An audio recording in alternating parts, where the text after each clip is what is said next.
Welcome to the Period Besties Podcast with Stasha and Katie. Think about it as chatting with your best friends about all the TMI stuff you've never talked about before with two period coaches who've been helping hormones collectively for over 20 years now.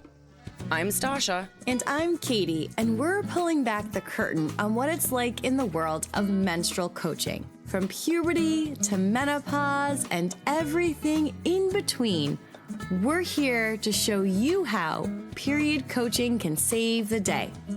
We'll share practical tips and information you can put to immediate use to improve your hormones and happiness. We're removing the mystery, ending the taboo, and shining a light on just how powerful period coaching can be. So whether you need period coaching or are considering becoming a period coach yourself, these episodes are going to help you.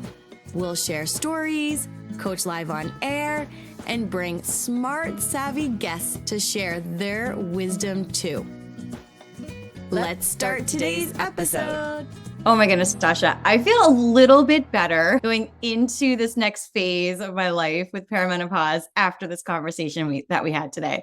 No kidding. It was really fascinating. I feel like I learned a ton. I also am excited to take that list to my doctor next time with the panels and everything. So I'm really quite excited to bring this interview out into the world for people. I feel like that was such a huge conversation. It was super helpful. It was really fascinating. Yeah, perimenopause is not something we've talked about a lot in the world yet. And it's not something that's been studied a ton either. So it was really interesting to hear what she had to say. Yeah. And I'm also going to go back to my doctor. I've been trying to find a new doctor because we moved and trying to figure out lab work and all that jazz. So I'm excited to bring that list as well. And just to have a broader conversation with everybody so that we can all be really introduced to perimenopause, since it's not something that has really been talked about that much and needs to be talked about way more. Yeah. And I really liked how she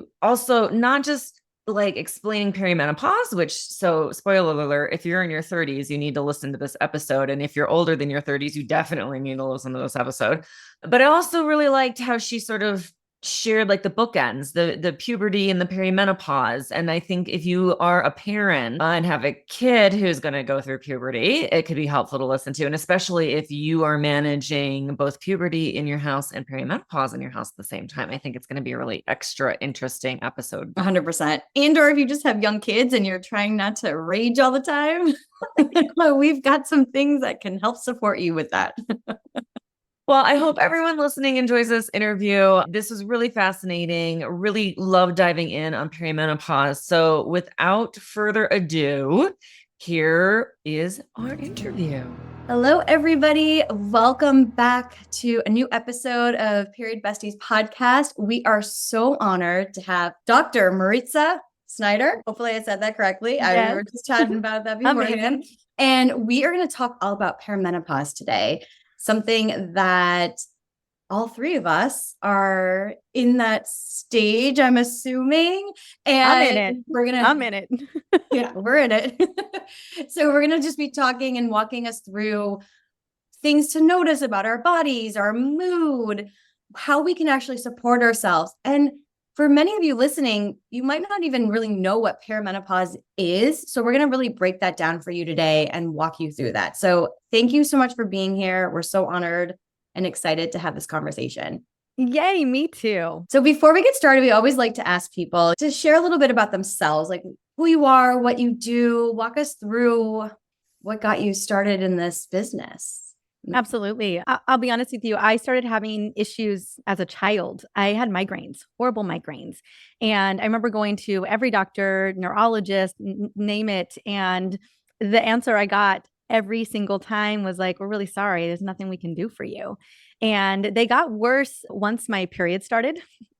And I remember just kind of like bracing myself every time I was a couple days or a day away from my period. Just, okay, here it comes. And these were the kind of migraines that would knock me out for 2 days. Like I would miss so many activities I even missed school, I missed tests, and I was very studious. And so I didn't love missing any of those things. But what I really realized in that process, especially as it tied to my hormones, was how many other women were struggling. I started having major issues with my cycle as well. And I really couldn't tell you what it was. It was probably ultra processed foods and Diet Coke, if I think about it back then. But I remember the answers that I kept getting, or the solutions I kept getting, was the Depo-Vera or birth control or anything to just shut the whole system down. Let's just shut the hypothalamic pituitary ovarian system down. And I did that for a little bit until that was just awful. Like the side effects of birth control for me were just devastating. And all the while, I was very much in survival mode. I had insulin resistance probably in my 20s as well. Didn't know it, but because we're not looking at those types of things. And we'll get to talk about that, about how that really shifts and the tide turns in peri, where women really begin to notice. But by the time I was 30, I had major chronic fatigue issues. And I felt like a lot of my midlife women were in practice. Like a lot of the women were coming into my office in their 40s. Again, in 2010, there was no perimenopause. We didn't have a name for this. Women were just being siloed. Oh, you've got migraines, you've got mood issues, so let's get you some Wellbutrin. You've got sleep issues, some Ambien. Like so many of my women were coming into my practice in their 40s, not understanding what was going on, getting gaslit and around every corner. And I had realized, and I was like, oh my gosh, I have all of these symptoms at 30. This isn't good. One, this is not good for women in their 40s who have kids to raise, who have parents they're tending to. But then here I am, I'm feeling a lot like them. And so it was in that defining moment where I went and tried to seek out more support and landed at nothing. And so I remember in that moment, I was like, I have got to be a part of the change. And it was even during this time in my 30s that my mom was going through perimenopause. And I remember it looked like a nightmare unfolding. And I thought to myself, oh my gosh, I don't get it together now. That is my future. Like I always tell women, they want to know, well, am I in perimenopause? When am I going through menopause? I'm like, ask your mom. Like it's very similar to your mom's date is probably going to be somewhere similar to where you're going to land.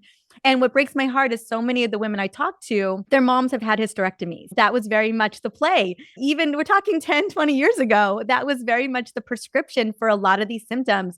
And so a lot of these women don't know when their mom went through menopause because it was premature due to surgical menopause. And so that has been really my journey of just ever since I was a little girl up until now that I'm in it, just hormone concerns and issues and seeing it play out in family members and just thinking we've got to do better. We deserve better. The standard of care has got to shift. And this is the work I've been doing for 15 years now. It's so funny you mentioned that because we were talking about what questions we wanted to ask you. And we were like, let's bust this myth or find out if it's true. Let's, yay or nay, if your mom went through menopause at this age, is that likely an indicator for you? And if it was hard, is that an indicator for you? And those kinds of things, because that's something that we're all told, but it's not necessarily something that we know is actually true or not. So it's so funny that you say that right out of the gate, because we were like, let's bust this myth. Let's find out if it's true. That's a good benchmark when your mother went through menopause. But we always say that menopause is inevitable, but suffering is optional. And so even though it was watching my mom go through peri was quite a nightmare and it was devastating for her, I mean, I really tried to do my very best to really set myself up as early as I knew to mitigate. What is a good determination of whether perimenopause is going to be hard on you or not? And I'm going to say that whether you have symptoms or not, physiologically, your body has gone through profound shifts. So I just want to put that out there. I hear people tell me all the time, women tell me, well, I sauntered through menopause. I'm like, your body changed. Whether you sauntered through it or not, on the other side, it's not going somewhere good. What I mean by that is that the acceleration of events that happen in perimenopause land you into a state of hormone deficiency in menopause. I mean, it is, I want to call it what it is. And that accelerates our aging. We used to always blame all of this on aging, but the defining moment that actually ages us is when we finally lose those hormones and we're not replacing them or supplementing them in any kind of way. Now, there's a lot of things that we can do, but we just have to own this, that Aging is happening in tandem with perimenopause and menopause. They're running two different tracks, and they're happening at the same time for us. But we have to acknowledge that the perimenopause and menopause transition is separate in a way. It's its own acceleration of events that are going to change your body in a direction that doesn't necessarily move us towards great health span and longevity. And the research is clear on that. And so I just wanted to speak into that. What can determine whether you're going to have a wild and wonky ride in perimenopause is how were your periods? How was your cycle? What was going on with your menstrual cycle during those years of when you're running clockwork menstrual cycle, when you're in your childbearing years? If it was a wild and crazy ride during those years, you can imagine, because there's probably some level of hormonal imbalance going on. If that hadn't been addressed, well, we're just about to step into hormonal upheaval. That's what this is. It's the eye of the storm. If you're coming in with hormonal imbalances or chronic conditions, it's about to ratchet up a bit, because that's what perimenopause is. I always say everything is up for review. Even your health conditions, all of a sudden, like you may have had those under control and they start to come back up for review.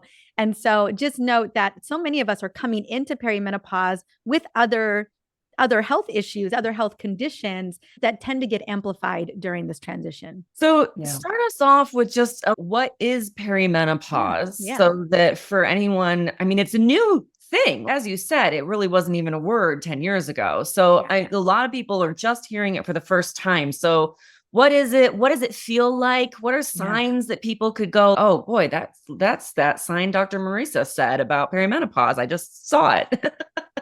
Absolutely. If you're cool with it, I'm going to break down some numbers first just to give women some context. Is that okay? Mm-hmm. So that'd be awesome. The average age of menopause is 51.5 years old. So that's kind of where the average of us land. But natural menopause can be anywhere between 45 and 55. Anything before 45 is what we call premature early menopause. It's meaning that not ideal, but still within the category. At the end of the day, you want to be as far closer to the 55 range as possible, because that means you've got ovarian reserves. That means you've got egg reserves. And really where your menopausal journey is kind of defined is in the womb.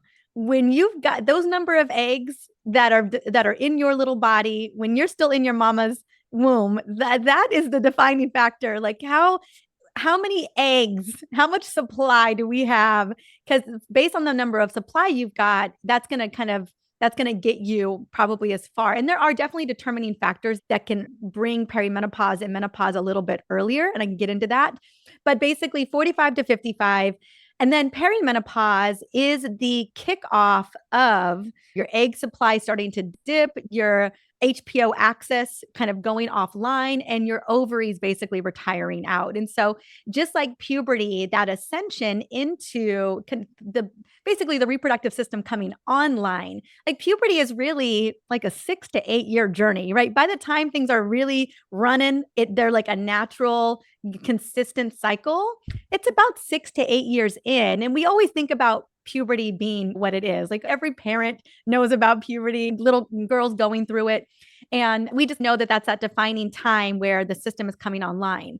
Well, this is very much perimenopause's second puberty. It's the descension. It's the coming offline. And just as long as it took to kind of bring us online, it's going to take us a minute to come offline. Basically, that defining moment, what is menopause, is the one day where you haven't had a period for 12 months. And let's have a party, celebrate. And then everything after that is technically, you can call it either menopause from that on out, or you can call it post-menopause from there on out. It depends on whatever nomenclature feels right to you. And so that perimenopausal transition, which again can be anywhere from 4 to 10 years, maybe a little bit less, maybe a little bit more. I find women land somewhere between the 4 and 10 year mark, is the descension of your hormones declining. So estradiol and progesterone, and basically your ovaries ending their ability to release eggs every single month. So that egg supply has been diminished. And so that's really what perimenopause is. It's the transition. It's the menopausal transition. And if we do the math, so if some women have a menopause at 45, and I've met so many women where that has happened, then 10 years out, is 35 years old. So you can start perimenopause as early as your mid 30s. And so I wanted to just break down the numbers for you so you have a sense of things. Now, in terms of warning signs, the literature will say, I've read so much of the literature, that the first sign of perimenopause is a irregular period or a skipped period. But really, that's middle perimenopause. And that's really when I would say perimenopause, like the start of it, the warning signs are often symptoms. I would say more than a shift in if you're lucky enough for your first sign to be that you skipped a period, then hallelujah, amen to you, right? That's great. And that'll happen usually in our mid 40s. And so typically the first early signs of peri for most of us are going to probably be late 30s, maybe 39, 40. I would say the kind of the window is 40 to 44, when all of a sudden you're like, this doesn't feel like my regular, I'm just too tired, or I didn't get enough sleep, or I just have normal PMS. Like all of a sudden things are ratcheting up just a little bit. Like I'm a little bit more irritated. I have less stress resilience. I'm just things that that just slid off my back. Like all of a sudden they're sticking with me. I'm noticing maybe more signs of estrogen dominance. So heavier periods, more bloating, maybe fibrocystic tender breasts before the period that just weren't there before. So basically what we're seeing is that first hormone that's going to decline, it's going to be progesterone. And she may have been having a little bit of issues in your earlier 30s and mid 30s as well. And you may notice that as you're heading into your late 30s, you're really starting to notice signs of lowered progesterone levels. Again, the sleep issues, the mood issues, the stress issues, maybe some anxiousness, especially in that late luteal phase. You may get away with the early luteal phase being cool, but then you get to day 26, day 25, and then all of a sudden it's just game on. And so that's usually the sign of what I call early perimenopause. And then other symptoms can start to unfold. And so as we move into, I would say, a couple of years into early peri, you may notice those estrogen dominant signs where just like estrogen is just the metabolism of estradiol and estrone is maybe not as robust. The liver and the gut is not able to handle the metabolism of that. And there's no progesterone to manage the estradiol in phase 2 of the cycle, the luteal phase. And so you may notice that the headaches, again, those symptoms I mentioned earlier, along with the low progesterone symptoms, because you could have them in tandem, right? And so there's a lot of things you can do there. But then as you move into middle, you may notice besides that, your cycle is gone from 28 days to 26 days in early. You'll notice that it's just shortened, especially in the luteal phase. We'll see a shortening in the luteal phase. And then you move into middle, and all of a sudden it's becoming more wonky. All of a sudden your periods are 35 days, or maybe they're 24 days. You haven't skipped them, but they're definitely, you don't know what you're going to get. It's a surprise every month. And then you move into late, and how we define late peri, which usually happens to women around 46 years old, 45, 46, 47, is they have skipped 2 months. So 60 days without a cycle or a period. That is the definition of late. And at that point, we know that menopause is imminent. It always was imminent. But now we know we probably have a 4-year window before you're fully at that menopause date. So that's basically the physiology of how it breaks down over time. That's so interesting. I feel like we had a big move in August. Yeah. And I turned 45 in March. And Stasha and I have been talking about this. I was like, whoa, the big move, the stress of the move, and turning 45 really has shifted my hormones. And I've really walked back and being like, okay, what changed? How can I really support myself? I'm not ready. Oh yeah, that's the first thing. I'm not ready. Whoa. Yeah. And you do the math, right? You're like, but I'm 45. Okay. All right. Okay. Maybe I could push it to 46, but your body is doing what it's doing, right? Yeah. Exactly. Yeah. But like you can always dial it in. For me, it was stress and like really focusing on that a little bit more. I'm not having my cycles have definitely gotten shorter, but it's really interesting as you were breaking it down into the different phases. I was like, oh, let's see how long I can push this. How I can just stay at the end, because you're probably at the end of early, right? You're just like, you're still in early, but yeah, stress. And that's just it. There's things that can move us forward. We're seeing women go into perimenopause earlier. I don't know if you saw the articles recently where millennials and very much millennials are in early perimenopause. And they're just like, did you just slap me in my face? Like, I am so not ready to address that. And I'm an ex-zennial, which I think you are too. I'll be 45 in September. And for me, it really happened. And I don't know if this was the case for you, Katie. Like, I had my son at 41. I was in early perimenopause when I had my son. And yes, postpartum, which is really a default state of menopause, let's just call it. There's no hormones there. I was in that for a while. I breastfed him for 2.5 years. And I came out, I was towards the end of breastfeeding him at 43. So last year. And all of a sudden, I feel like my body was like, okay, we're done. We're done with postpartum. We're just going to shove you into perimenopause. And I just felt like someone just drop kicked me into peri because I felt great. I had resilience, energy, stamina. I was kicking butt as a toddler mom. I'm like, this is peri? Got it. Got it on lock. Like all the years I've taken care of myself, all the years I've done all the things, I've eaten so beautifully. And all, and then it was like, I just got drop kicked into perimenopause. And so it's for all of us, it's going to be a different time and different triggers are going to amplify those symptoms. Yeah. I said that to Stasha recently though. I was like, okay, went through fertility, pregnancy, postpartum, straight to perimenopause. We literally just had this conversation. It's interesting that a lot of us are, because a lot of women are having children later in life and postpartum menopause, right? That feeling, the drop in hormones, and then going straight into perimenopause. Yeah, it's definitely an interesting time. It is. And there isn't a lot of research on us. And I am very fascinated because having young children, the level of, for me, I'm a very kind and gentle and compassionate mama. I've never, ever, like no language of shaming or anything. Like we're so careful about how we speak to my son and how intentional we are. I was abused as a child. And so I very much, there was nothing from my childhood I could take into parenting. And so I'm probably more hyper vigilant and intentional than I should be, but it's crazy to be in peri and to have perimenopausal rage and to have all these tools in my toolbox so that my son never gets a feel of it. I have an EMDR appointment later on today just to continue to address my trauma and my complex PTSD stuff, because I don't want the residuals of that to land on my son, especially as I'm going through a phase where, because of hormonal fluctuations, mood shifts and changes are very much a part of the equation. I started going back to therapy at the beginning of this year too, because I was experiencing these mood swings and PMS like I've never had before. And I was like, okay, this is me. I definitely do not want this to reflect on my children and how I'm raising them. So I think it's a beautiful message for anyone listening. Get support, please. Yeah, we deserve it. We deserve support. We deserve the self-care. We deserve to yell into pillows.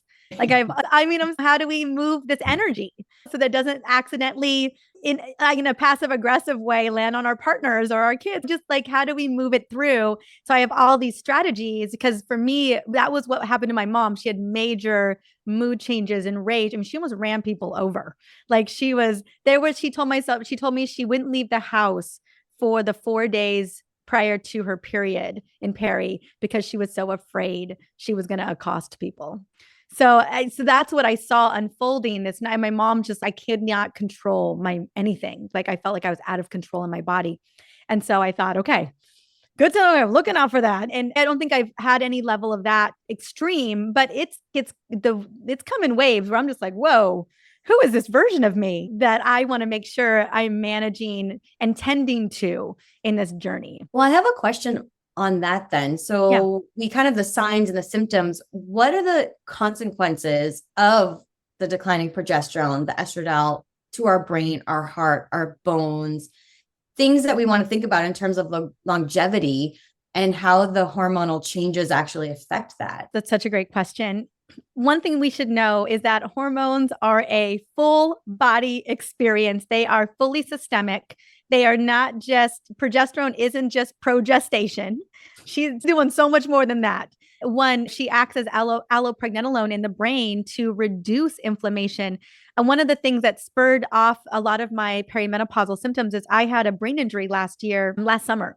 And I'm really still recovering from that brain injury. And I actually took 200 milligrams of progesterone as a part of I had post-concussion syndrome. I got hit in the head twice back to back within about 2 weeks. And I was on progesterone, 200 milligrams of progesterone continuously. And what I mean by continuously is every single day. So when you hear progesterone being recommended by your practitioner, either in perimenopause or postmenopause, it's either continuous, and that's very much the standard of care for postmenopause. If you have a uterus, if you don't have a uterus, doctors don't think that you should ever, you don't need it. You don't need progesterone. It obviously doesn't have any other benefits in the body. That is not true. That's a myth. It's a great myth. And usually it's given cycling when you're in perimenopause, because you obviously, most of us still have a uterus and we're still cycling, and progesterone is only created by ovulation. So we would take it in the second half of our cycle. But what a lot of people don't know is it has lots of anti-inflammatory properties, especially for the brain. And that's why one of the notices in early peri, when progesterone starts to drop much quicker than estradiol, and it's much more steady than estradiol, that it's a lot of these mood and brain and sleep and stress resilient changes, a lot of it that are more brain driven, right? We think about, and one of the reasons why we see an uptick in inflammation and massive brain remodeling in the brain is initially because of this drop in progesterone. And then we see an uptick in remodeling with the estradiol. And so if we were to just take the brain, for example, we know that the brain remodels 3 times in a woman's life. Number 1 in puberty, because hormones are coming online. So a massive remodeling. So extra grace to all the girls in puberty right now that their brains are completely being remodeled. And we're talking about everything stemmed back, like we are cutting synapses and we're cutting everything back and then we're regrowing it. The next time it happens is in pregnancy and post, and we call it pregnancy brain, postpartum brain. Your brain is completely you will never be who you were once you're a mom. And you know that, right? Any moms are like, yeah, that my former self, she's gone. And I don't know if it's the biggest remodel, but it's a massive remodel. And then the last remodel is the perimenopause remodel. And it feels honestly the most devastating remodel. And what we know is that 70% of Alzheimer patients are women. 2/3 of all dementia patients are women. And so we do know that menopause is the event that could potentially set the tone for that neurodegeneration, right? It's very much the thing that then we don't have a lot of research to really connect the dots, but we are doing the research now. And so just due to declining hormones and hormone deficiency, we know that the brain goes through a massive remodel and there's a lot of neuroinflammation. There was a really cool research article that just happened, and I'm forgetting exactly who it was, but they took a group of super healthy women before perimenopause and looked at their arteries, very clean. Once they got out of menopause, these arteries had plaque, they had inflammation. So we know that the decline of estradiol has a profound impact on our vascular resilience. We know that the loss of estradiol drives insulin resistance, so more metabolic dysfunction, unfavorable labs in terms of lipid profile, blood sugar, blood glucose profile, even inflammatory markers like C-reactive protein, homocysteine, sed rate, and fibrinogen. And those are more cardiovascular inflammatory markers. We will see them shift. I cannot tell you how many labs I've seen where I've looked at women in their 40s and then been watching a timeline of those labs into their late 40s, and all of a sudden their lipid profiles, all of those labs are moving in an unfavorable direction. The next thing I see is body composition. So we know that we start to lose strength in our 30s, but it really starts to hike up in our 40s and 50s, diapenia. And then we start to see a loss in muscle mass in our 40s as well. And that's with the uptick of insulin resistance and the drop in estradiol. We just don't have that. Estradiol is driving muscle protein synthesis for us. And when we start to lose that estradiol in our mid 40s, we start to see a major decline in muscle loss. And that leads to metabolic issues as well, because the research is clear that insulin resistance really does stem in the muscle. So those are some of the things we'll start to see play out. Obviously, vasomotor symptoms like hot flashes and night sweats, which I think are also metabolic in nature, those will start to uptick as well. And we should really be concerned about anything that's vasomotor, because that is very much a risk factor for cardiometabolic disease down the line.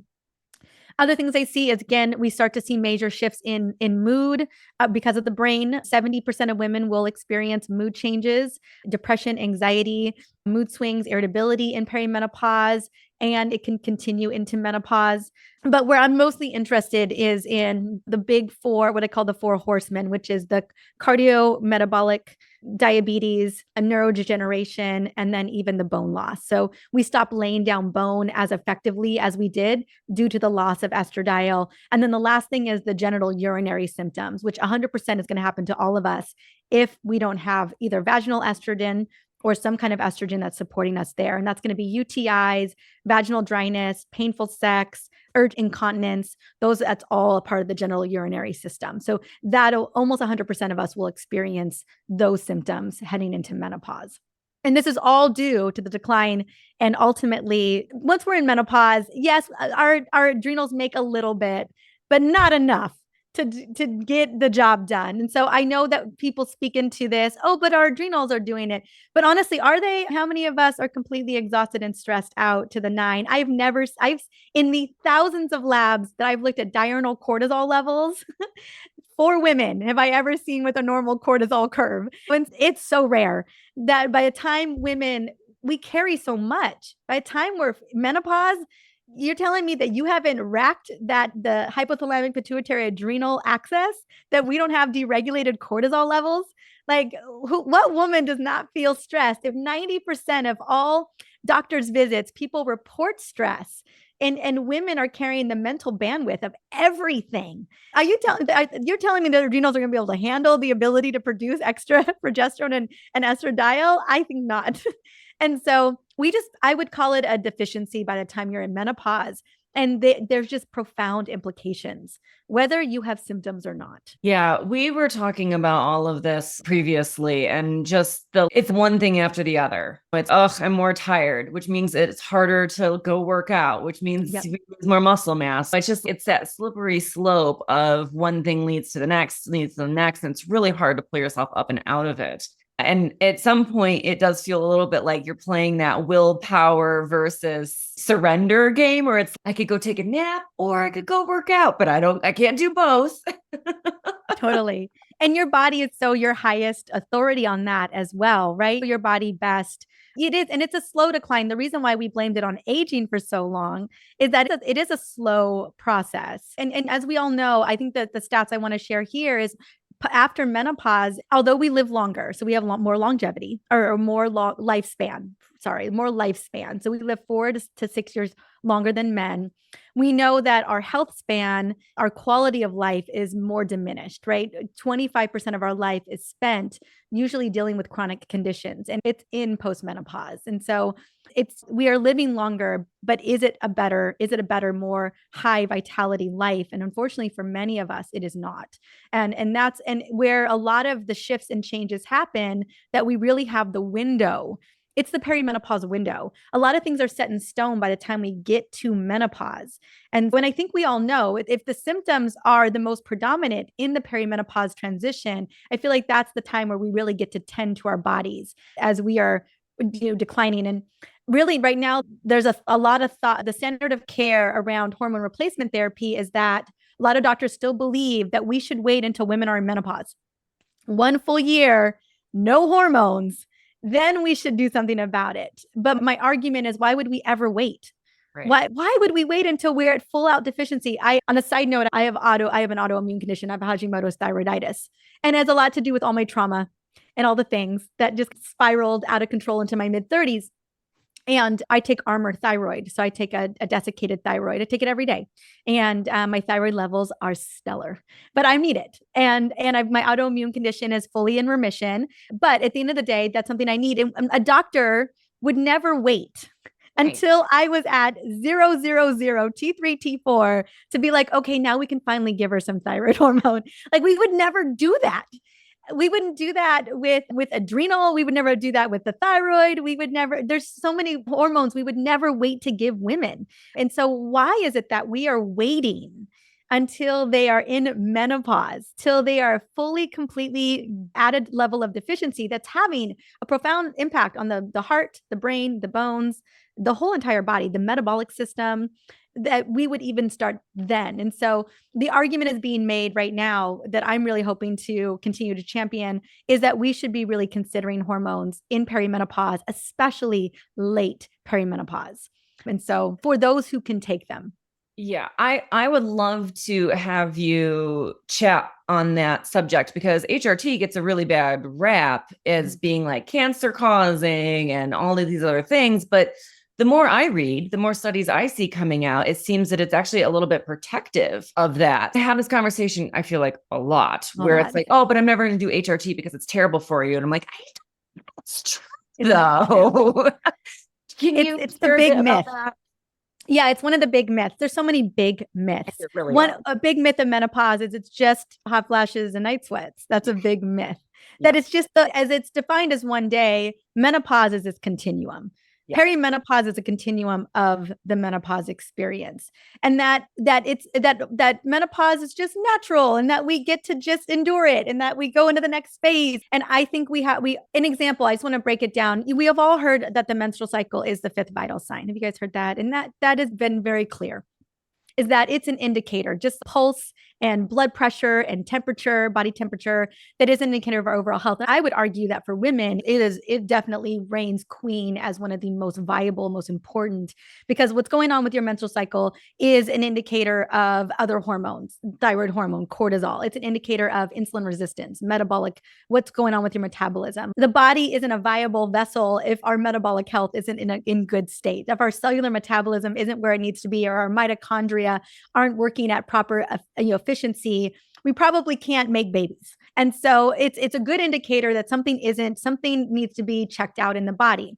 And as this vital sign is winding down, the argument is that, oh, this is a natural winding down process. If it is such a vital sign, the loss of this vital sign, I would say, and I think that the evidence of what happens to us in menopause is pretty clear that losing that vital sign is very detrimental to each and every one of us. Because if a woman has ovarian insufficiency in her 30s, or she has surgical menopause, we will not hesitate to put her on hormones. We will not, because we know that her mortality rate, her risk factor for mortality has significantly increased. We know if a woman has a hysterectomy at 40 years old and she's supposed to still have hormones, and we don't give her hormones, that most likely she's going to die earlier because of it. And so why isn't that we're not extrapolating that for women who go through natural, but we will do it for women who go through early, or surgical, or chemical, or ovarian insufficiency? So why isn't that same standard of care being applied to women who just go through it naturally? It's the same situation. It's happening a little bit earlier, and the standard of care is just different. And so that's really the argument here is, in fact, the loss of estradiol and progesterone. It's setting us up to win in menopause and beyond, or it's setting us up for more chronic conditions down the road.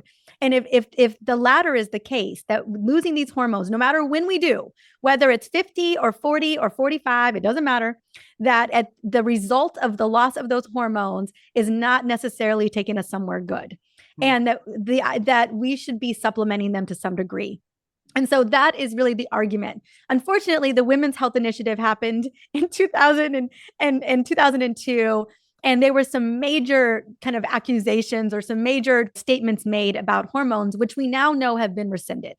And we're just waiting for NAMS or for American Medical Society to really acknowledge that hormone replacement does more than just support the bones, support hot flashes and night sweats, supports genital urinary symptoms, and ultimately is necessary for women who go into early menopause. So those are the 4 recommendations for hormone replacement therapy now that have been decided. We won't make a statement on neuro support. We won't make a statement on cardiometabolic support or the other benefits that hormone replacement brings to the table. And so that's the kind of how I look at it, is like, if these hormones, us losing them at any age is putting us in a detriment, then why shouldn't we be bringing something on? That's been my argument, is bioidentical. Again, it's still made in the lab, but those are a replica of what we make. It's when we look at the Women's Health Initiative today, a 20-year review, we do see that progestin, so fake progesterone can potentially, like, I think what we found is that it's like less than one extra case of breast cancer. I'm not a big fan of, I love what hormonal birth control can do for contraception. I want women to have agency over that decision, but we do have to recognize that hormonal birth control, being synthetic, can have some side effects and have some detrimental issues. They are endocrine disruptors, but hormone replacement therapy is not synthetic birth control. And so I think it's delineating. And what we do know is that estradiol is very breast protective, is colon protective, is bone protective on all the other things I've mentioned. And so if women are a candidate, and most of us are, I think it's a worthwhile endeavor to at least have the conversation about what it looks like for you to navigate that journey, even in perimenopause. Yeah. And for anyone listening, if you don't know about hormonal birth control, go listen to our interview with Holly Griggs-Ball talking about. Yeah, I love Holly. Dive into that. Yeah, I have a whole episode on breaking down every kind of hormonal birth control and really speaking to the concerns around them and the side effects. Yeah, huge thing for sure. Dr. Sarah Hill, I've had her on my show a bunch of times. We're just, yes, breaking it all down. And we even had this conversation about perimenopause, because guess what the standard of care for peri is? Hormonal birth control. That's the standard of care. Go to your doctor right now and say you're in perimenopause. They're going to be like, let me hook you up with some hormonal, with a Mirena IUD. Let me get you that. Well, I have a quick question for you to share with listeners. With doctors, right? Is there a specific practitioner that would be more beneficial when you're going through perimenopause, menopause, that can help you navigate this? And what should the listeners be looking for when they're actually looking for a doctor that can support them through that? Because I think we've all hit roadblocks with our journeys with doctors and women's health. So I'm just curious if you have a recommendation for our listeners. Absolutely. One, just note that the Women's Health Initiative has set us back 20 years. And so a lot of doctors were told birth control. That's what we're giving women at this age, or nothing at all. And I think even on the test in the medical schools right now, when it's the multiple choice is like, what do we do for women in menopause to manage symptoms? The answer is not hormonal birth control. It's not hormone replacement therapy. It's hormonal birth control instead. The education needs to shift. So you have a lot of doctors out there who are not menopause experts, definitely not perimenopausal experts. Your typical OBGYN, it's almost like going to get milk at the hardware store.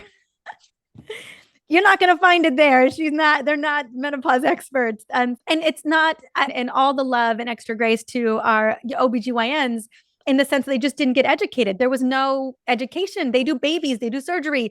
And so it's not, yes, all of us, we want to be good moms. We want to be good doctors. We go and do our due diligence. We go and do our research. So we all have the opportunity to do that. But, when you're busy and you've got massive patient load, it can be hard to make time for that. And so what you're looking for, often a functional doctor, but again, not all functional doctors are menopause experts or perimenopause experts. They didn't get any menopausal care really either.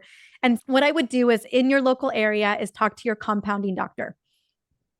That would be the first place I would go, because there's a doctor compounding hormones. Now, are there FDA approved bioidentical hormones that are cheaper than compounding hormones? Absolutely. I'm on Prometrium. I have no problem telling anyone that I'm on hormones already. I take Prometrium, I take thyroid, and very soon I will get on estradiol to help support me. Because I just know, I just have a feeling it's going to be a little bit of a wild ride, and I'm willing to do everything in my power to keep me at physiological levels. And so I would talk to a compounding doctor. What doctor in your area is consistently prescribing hormones, who knows what they're talking about? Or I would be using a Google search engine, looking for hormone replacement therapy in your area. And then thank goodness there's a lot of telemedicine right now, like My Alloy, where that's all they do all day long, 24/7, is have doctors in your area that are prescribing hormone replacement therapy. And naturopathic doctors are great options. And even like places that are like longevity doctors or that are doing hormone replacement. So it's often not going to be like, I obviously have my own OBGYN. I'm never getting hormones from her. You know what I'm saying? Like, she ain't it. That's not the person. Her mindset or her education doesn't support it still. We have deep discussions about it. And she's very clear that I'm off on my own journey over here. Like getting that doctor to run the labs I want. Are you kidding me? Huh, it's a joke. And so I'm constantly like, I pay good insurance. We have great insurance because I have a boy, I have a child.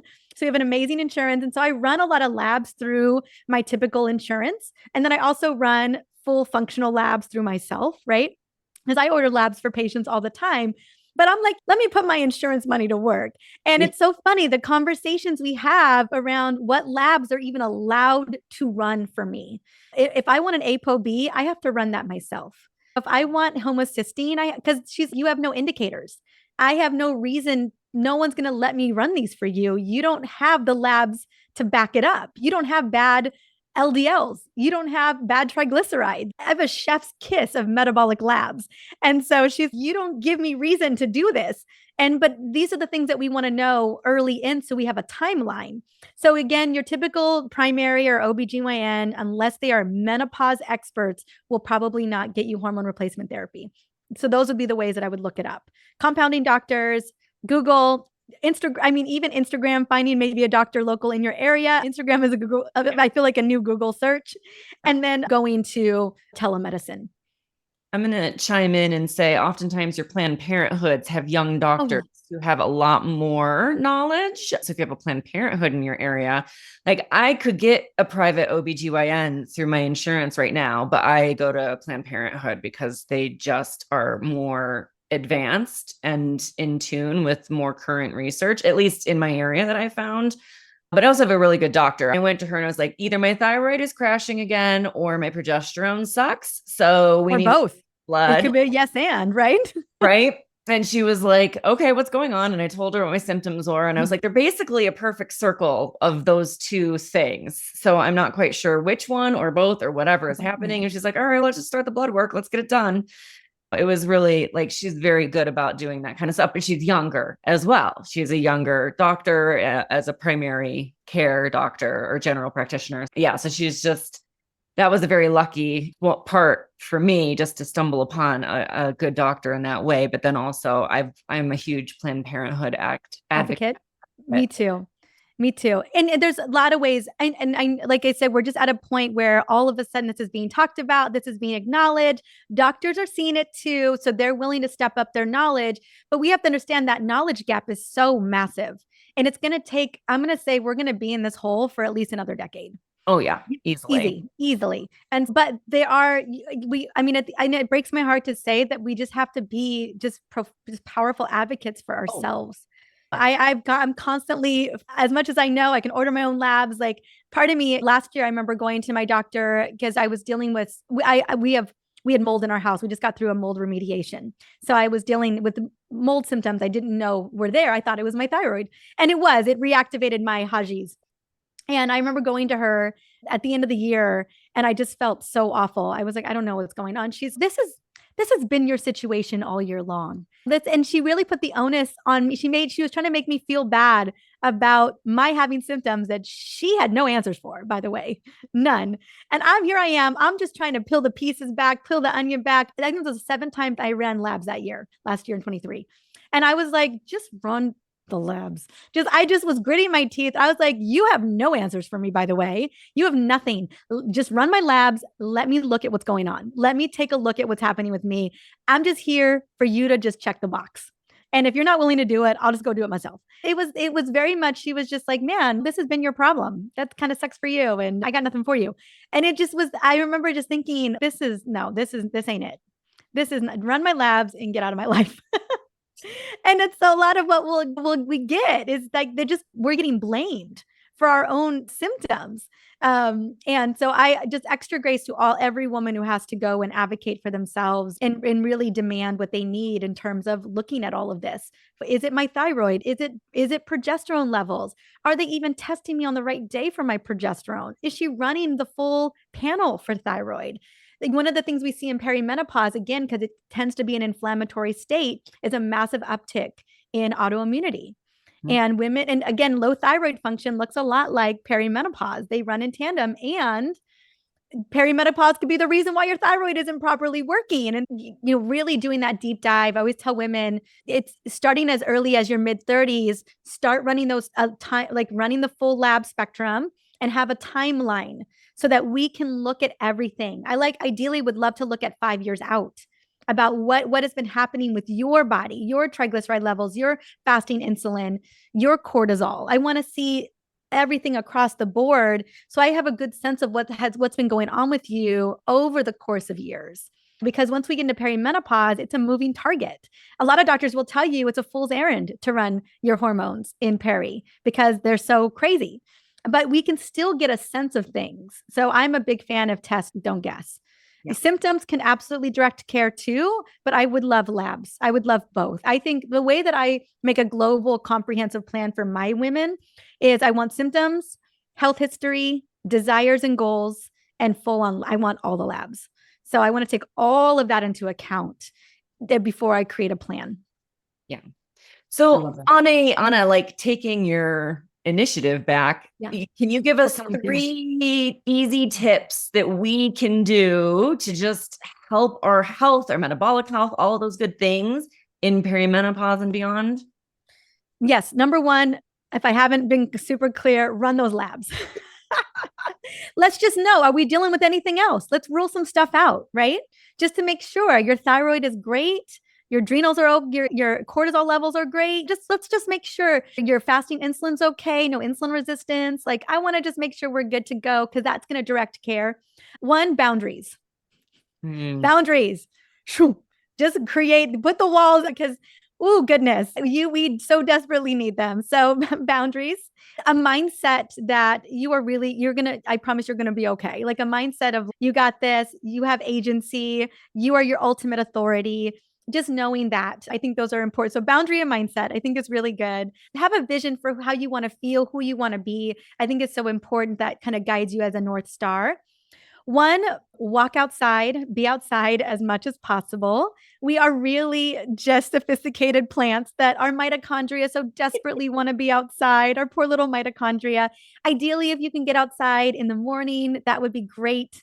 Beautiful to do. I always say walking as much as possible, especially after meals. Probably the number 1 longevity hack I can share with anybody is walking after meals or doing some level of activity. If I do little mini HIIT trainings if I can't, like my son is not going outside for a walk, we're staying in the living room. I'll knock out some jumping jacks, some jump squats just to get my blood sugar locked and loaded. I would say if we can support your metabolic health, it's the ultimate thing we can do.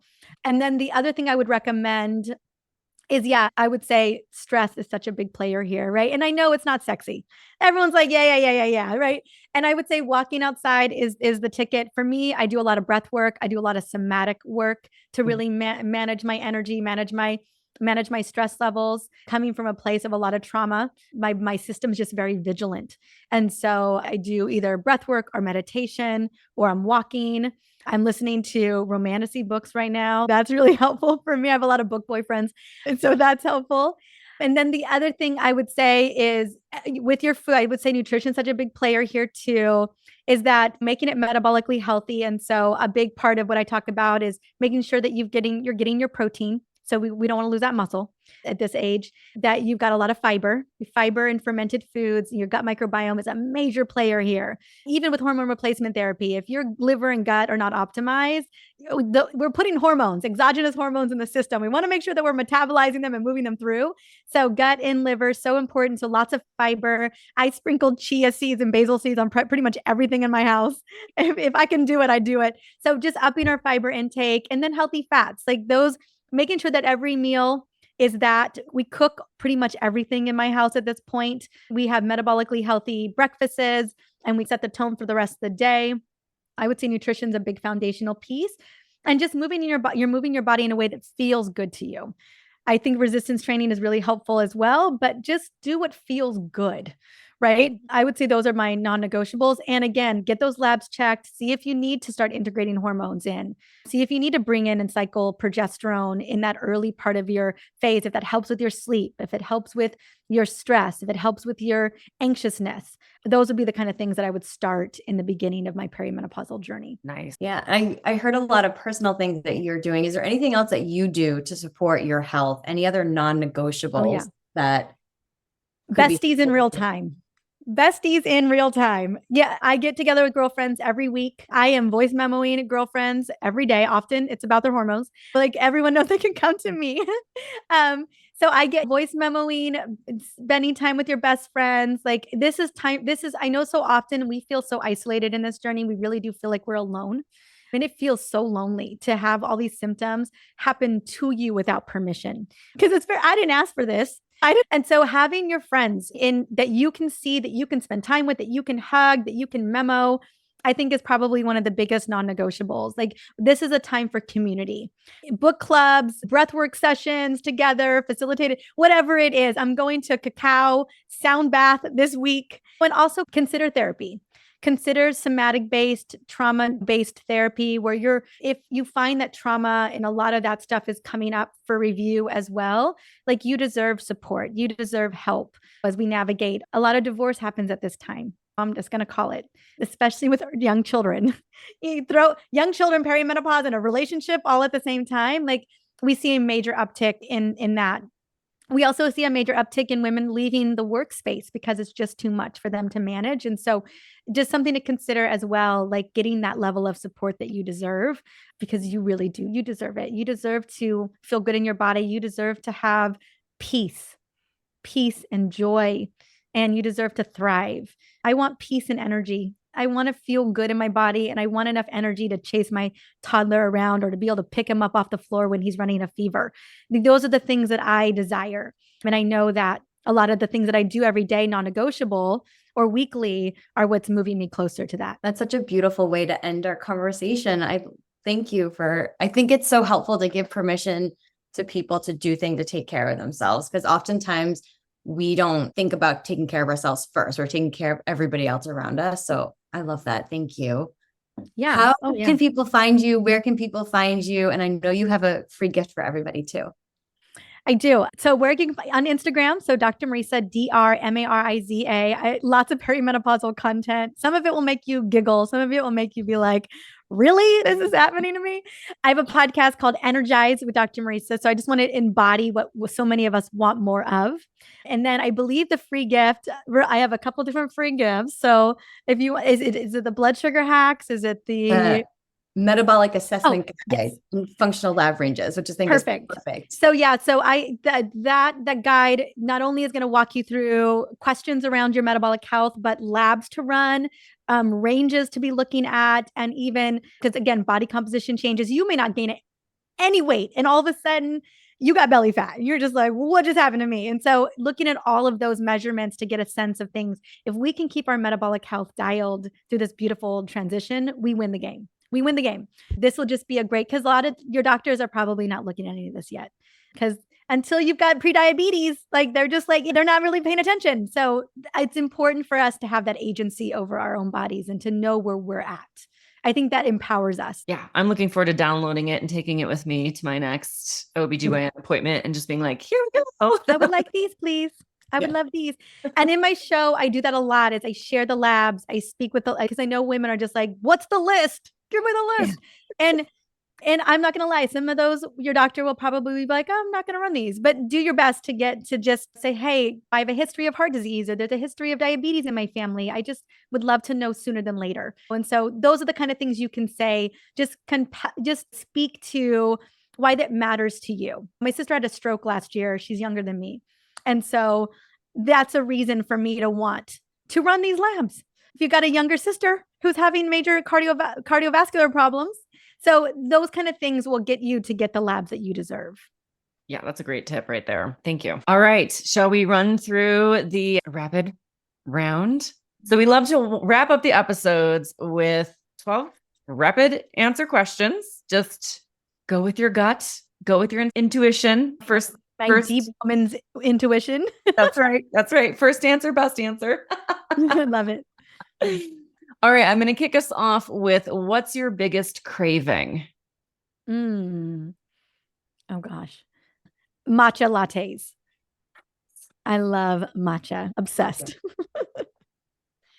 I love matcha too. Is that what do you always go get a matcha, or if you're craving it, you're not? Yeah, one? I've got coffee now, super sexy coffee from down the street. And then around noon, if I need a little boost, then I'll make my own matcha at home.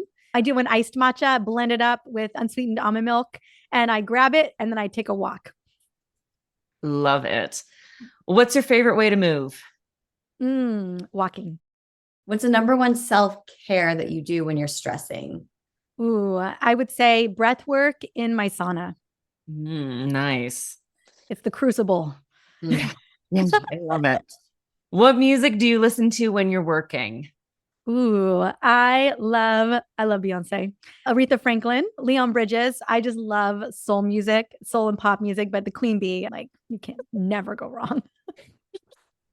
What's your favorite country or place that you've ever visited? Italy. Favorite holiday? Oh goodness. I would say Christmas. My son's born December 10th. It is Prince Christmas. It is Christmas extravaganza in my house now that we have a little one. It's the whole nine. I even start before Thanksgiving. I play full out. Love it. Is there any food that you don't like? Ooh, don't like. I don't like beets, but I'll put them in a smoothie. Okay, fair enough. Pumpkin spice, yay or nay? Yay. I mean, I put it in baked goods. Yep. Yeah, it doesn't have to be the pumpkin spice latte. No, because I really don't do sugar. I definitely don't do sugar drinks. I just can't. It's been so long since but I do make everything, all of our cookies and homemade things. I'm making muffins today from scratch. So we are a gluten-free, dairy-free family. So I make I'm a Betty Crocker here. I don't know how I even have time for this, but like I make everything from scratch. So I will do pumpkin spice in the fall. Well, that answers the next question. It was like, do you cook? I do. We cook everything from scratch. The conclusion I've come to is that ultra processed food is killing us. Let's just call it. And it's just it's everywhere. It's all over. And so the way to keep my little son's microbiome and all of our microbiomes healthy is we cook everything from scratch pretty much at this point. Yep. Sames. Favorite place to work? A coffee shop. Like an outdoor coffee shop. Like a favorite place would be like an Italian coffee shop, like in Italy. Yeah. That like in Parma, that would be my favorite place to work. Oh. But yeah, a coffee shop. I'm usually in an office, obviously, but I try to get out a lot, especially because I can just walk down the street and grab a matcha. Yes. Last question. Yeah. What's your ideal Friday night? Oh gosh. I would say an ideal Friday night would be getting together with my girlfriends and going to a facilitated breathwork session or a sound bath or something where we're all doing something together. Or we're all just screaming in a room and releasing trauma. I would say, or I get like a mocktail event. Like maybe we go to a sexy hotel. We all have mocktails. Yeah. So I would say they're rare. They're few and far between, but that would be a Friday night for me. I love it. That sounds like a ball. Thank you so much for being with us today, for sharing all of your wisdom. For everyone listening, head to the show notes so you can get Dr. Mariza's website, books, anything that you need there. And thank you again for being with us today and sharing all of this amazing, juicy information and myth busting. Thank you for all the myth busting. Absolutely. Absolutely. Thanks for everyone who is listening. And we'll see you in the next podcast episode. Bye for now. A big shout out and thank you to our sponsors for today's episode, Period Coaching School and Katie Bresek Wellness. Thanks to you, our favorite bestie, for listening to the Period Besties Podcast, where no topic is TMI. And of course, share this episode with your besties. Remember to leave us a 5-star review, nothing less than the best for us besties, and subscribe wherever you listen to podcasts. You can follow us on Instagram at Stasha Washburn and at Katie Bresek, or email us at periodbestiespodcast@gmail.com. Check out more about us at katiebresek.com and periodcoachingschool.com. And of course, check the show notes for free goodies and extras that support this episode. We'll see you on the next episode. Bye for now, besties.